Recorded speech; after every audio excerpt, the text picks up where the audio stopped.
In the current meta, archers right now in dungeons, in a way, they are underrated. Let me explain why.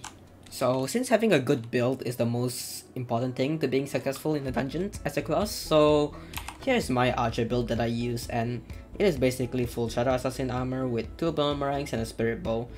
And this is probably the best setup you can get, provided you don't have Catacombs 30, so you can use superior armor, but you can obviously get a few more boomerangs if you like, but this is a all-around good setup if you want to use it. And this does cost over 90 mil to replicate, even just with the 3 weapons and the armor. So if you don't have, or if you're on a low budget, you can switch out the chestplate with something like a Skeleton Master chestplate, and this will maintain the damage. It will keep the damage the same. You just get a little less HP, so you gotta be careful. And if you can't afford like a good boomerang, you don't need a really good one. You don't need a spiritual on it, for example, and you can just reduce it to 1. It still does the job, not as fast, so you can't rush into rooms. That will lower down the cost down to about 30 mil. Now for the side items or utility, which is what I call the non-main weapons or armor set used in a setup, but it's the side items that can be really helpful in a dungeon run. So you obviously have your basic dungeon orb and AOTE or the power orb, which this is really useful for healing and extra damage. This is for teleporting, obviously it's extremely useful to do secrets or puzzles in dungeons. And this is it's kind of self-explanatory to dungeon orb. 2 other items, which is an ornate zombie sword or florid zombie sword. It's very useful if you're low. It's a burst heal for you. Can get you back to full HP in less than a second if you spam it fast enough. It doesn't cost much mana, so you don't have to worry about that. Just maintain your charge as well. And this is for extra healing if you really don't want to die, or if you're confident in your healing, you can switch this out with a weird T-bar or a grappling hook for more maneuverability or damage. Now finally, for the one of the most crucial parts for this build is the pets. And here's where my view on archers will be a little more clear for you guys, I believe. And this is where most people as an archer will usually go for something like a skeleton pet, as in dungeons you can get up to triple damage with a bow. And if you use a drag pet or a tiger pet, you still get a huge damage increase, or flat. And if you're going for a ferocity build, actually tiger makes sense, but drag pet and skeleton pet actually gets heavily outclassed by the wither skeleton pet.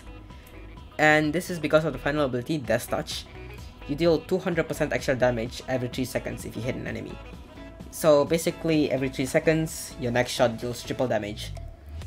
And this is why I think it's really good. So compared to, let's say, a skeleton pet, where you deal 60% extra damage consistently, and think about how often you hit an enemy with a bow in dungeons. It's gonna be like about 1 or 1.5 seconds.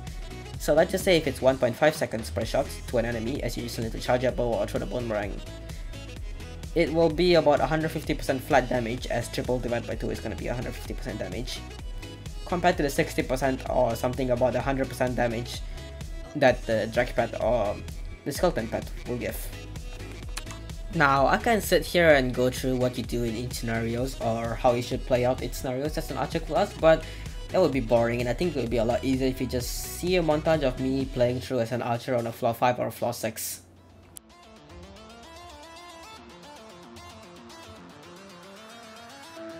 Wizard, what do you see as you twist the tiles beneath our feet? What do you see?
you done?